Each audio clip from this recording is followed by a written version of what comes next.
guys, it's Nicole and welcome back to my channel. I've been away for the last week. I had a bunch of repotting videos for you guys in the queue, but I have actually been away on a trip. And the first thing I did when I got back was I grabbed a quick bite to eat and I took a look at my plants and orchids. So I wanted to make a quick video showing you how everything did while I was away. These orchids have not been watered in 8 days, and it looks like they fared well. Now, as you guys know, I have orchids in semi-hydro and some in organic. The ones in semi-hydro, they look to have done pretty well, just given that they haven't gotten any water. Some of them still have water in their reservoir, and some of them have emptied their reservoir, but everything seems to have nice humidity in it. The Leca seems to hold water really, really well, which is great. And things are looking to be in good shape. So I'm going to go through the shelves and show you how everything's looking while I've been away. Sometimes it's kind of nice to see everything because when you look at your collection every day, it seems like nothing changes. And then when you're gone for a week, suddenly that small growth is big and suddenly you have bigger buds. Let me know down in the comments if you can relate. But when you're not staring obsessively at your collection, you start noticing things. So I'm taking a quick look. I didn't water when I got home this evening. This was Monday night. I'm editing this video Wednesday morning, which is when you guys are going to see it. But I ended up flushing all of my orchids yesterday because they were due for it. But I'm just walking around to see if there's anything new. This one is my Cattleya intermedia, Gigasalba, and I thought I had a bud, but I don't. This one here is one of my other Cattleya orchids, my Otara orchid. It's a very complex hybrid. It still has water in the reservoir, so it's doing totally fine. But we're starting to get some algae buildup, which I expected when I moved to this grow system. You're going to get algae when you use containers for semi-hydro that are clear, if any light gets into it.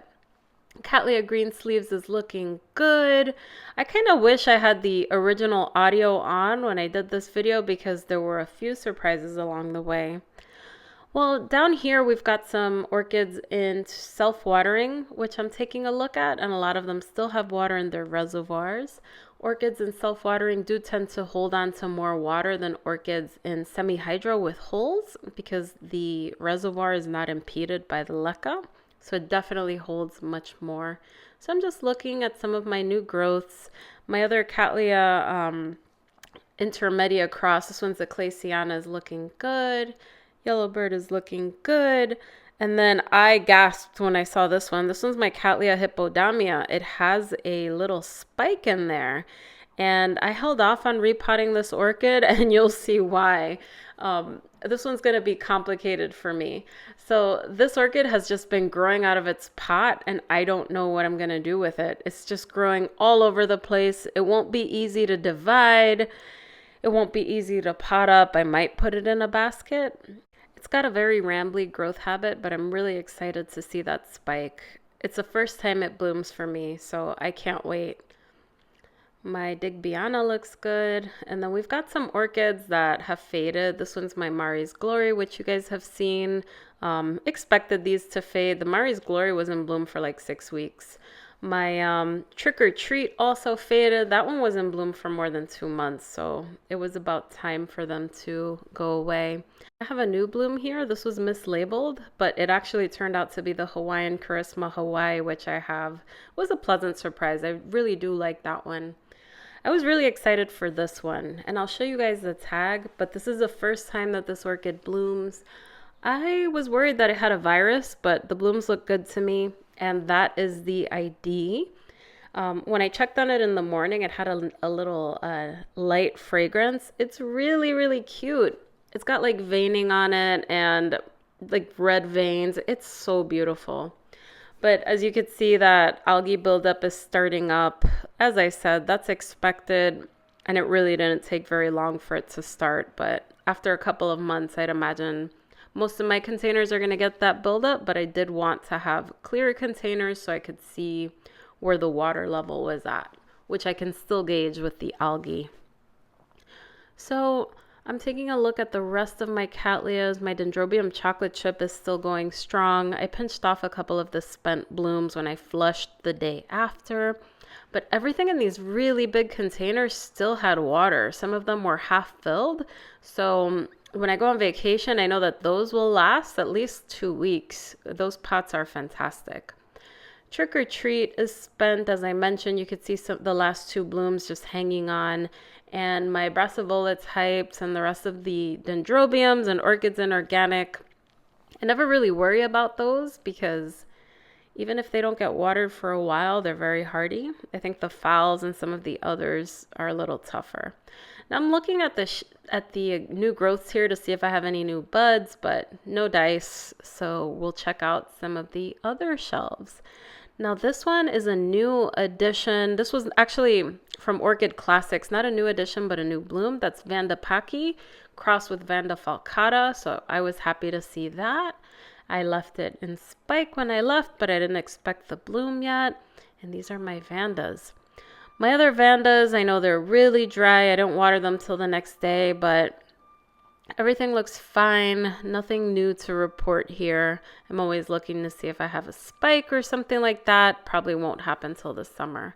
Now I did break one of the roots and when I was repotting and it branched into 3. So that's a really good sign. Some of my other Dendrobiums still had water in the reservoir. The one in a clay pot, though, all the way on the right, my Nobile was pretty dry, so I watered it well.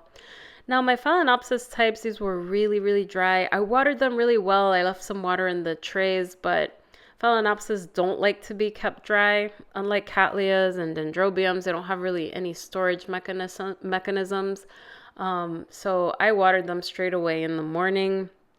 My Bolera is spent, and I'm just taking a look to see if there's anything surprising. A lot of seedlings here, so I wanted to make sure that these all got watered right away. My Diachia hendersoniana is back there, and this one, oh gosh, this is dead. This is my Cattleya luteola. I really need to let it go. Oh God, I hold on way too long. That's my Phalaenopsis equestris. The pyloric with the 3 lips is pretty nice. And my Cattleya valkyriana alba is looking good with nice new growths. Here's a closer look at the Diachia hendersoniana. It really does not like to be kept dry. So that's something I need to be careful with. Paphiopedilum Pinocchio put out a new bloom, which is nice. It's a sequential bloomer. And my paths, overall, they look pretty good. They're just really, really dry. So these don't like to stay dry. Very similar to phals. They can't get a deep dry like Cattleyas can and Dendrobiums can. So I was on it on the very next day. My Zygopedilum was dry in the back as well. It's losing some of its leaves, maintaining its bulbs, but I give it a good water. And now let's check out the Hoyas. I'm new to Hoyas, so these are either young plants or new cuttings that have been gifted to me. And this one is my Hoya carnosa. I was surprised to see that it bloomed so early, but I think what made it bloom is that it's really, really close to the light, but it was beautiful and really nice to see. It was my very, very first Hoya to bloom. My Hoya Bella looks a little bit thirsty. It looks like it's a very thirsty one. Now, my really finicky orchids, I put on a little tray and I had my husband spray them daily. So like my Tolumnia. This is another Hoya that's new to the collection. I just asked him to spray these every day. So they look fine. Little seedlings, Tolumnias, that kind of thing. Those usually don't do well with an extended dry period. So I was just really careful and I had my husband spray them, which was nice of him. The rest of the Hoyas look good. They're growing really, really nicely. A lot of them were tiny little cuttings a few months ago and they're just really branching out. My Catasetums are starting to put out new growths. No water for any of them yet, with the exception of one, which I'll show you later. This is one of my house plants. It's a little bit, well, it's really dehydrated. I find that house plants don't do as well as orchids with dry periods. Now, here's my Monuraura Millennium Magic Witchcraft. I intentionally did not want to water it because I want it to go dormant. And as you can see, it's pretty wrinkly. So my thought process is I need to repot it. I want to get it out of this pot, cut out the old roots, and repot it when it has a new growth. And I want it to go dormant. I don't want it to stay without going dormant for a while, push out another growth, and then I just really need to get this into a new pot. It's been about a year and a half since I repotted it, and it's full of roots. Now, moving on to my other shelf, I got a bunch of Dendrobiums here. Things are looking pretty good. The dry period on the Nobiles caused some of the leaves to drop, which is fine. Those were not new growths, so I think that's totally fine. This one here is a newer Dendrobium nobile to my collection, and that new growth is still looking good. And we've got the Dendrobium aggregatum here. It's looking fine. These can go a long time without being watered, and I noticed one of the new growths completely matured in the front there, and it looks pretty good. So hopefully we'll get some blooms this spring. I have not bloomed this orchid yet, but hope to very soon.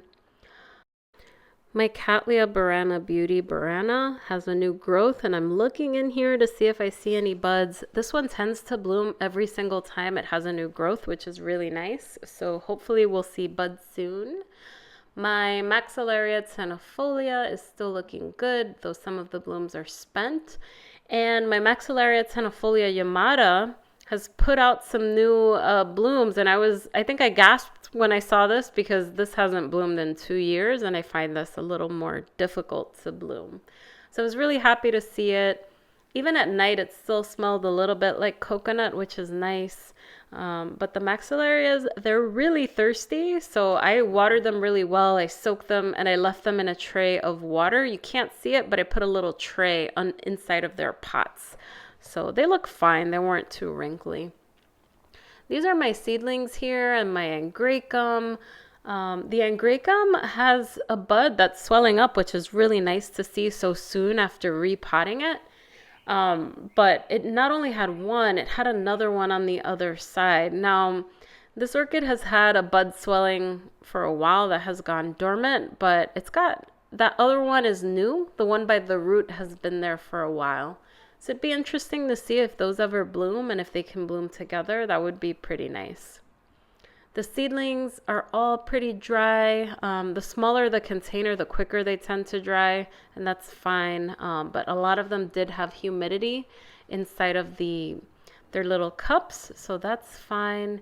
So I'm just taking a look here to see if there's any new sheaths. That right there is the Cattleya valkyriana. As of right now, Wednesday morning, it has started to open up, so I can't wait to show you guys in my monthly bloom updates, but I'm really excited for this. This orchid usually blooms from the base, but it decided to bloom from the leaf on top, which was very interesting. So we'll see what that looks like later on. But I'm just taking a look at all of these new growths that have popped out. These are all of the orchids that I repotted in March. So it's kind of satisfying to see everything pretty much done. I still have some to go, but it was nice to see them. And the last bit are my Phalaenopsis types. So my summer bloomers look good, but I'm a little concerned because they're pretty thirsty right now. Some of my winter blooming phals have faded, so I'm going to take off the flowers and do a little cleanup. But I was really happy to see this. This is my Phalaenopsis violacea. Hasn't bloomed since last year, and this time it is putting out 2 spikes. So I can't wait to see it. I got it as a seedling, and it bloomed very quickly for me. And I love these summer blooming phal types. So as I mentioned, I flushed everything the very next day, so everything's hydrated now. Whenever I flush, I also run water through the leaves in case there's any little pests or anything like that. It kind of helps, and everything's nice and hydrated now. So I am back, but I'm going to be going away again for Easter, just a couple of days. So I wanted everything to be flushed already and get everything out of the way. but it's always nice to see your collection if you haven't seen it for a while, especially if you're like me and you're constantly looking at new growths and obsessively staring at your collection. Not much changes in one day, but you could see a big difference in the span of a week. Well, anyway, guys, I hope you enjoyed this update. If you like this video, don't forget to give it a thumbs up and subscribe for more orchid content. I'll see you guys soon. Bye, everyone.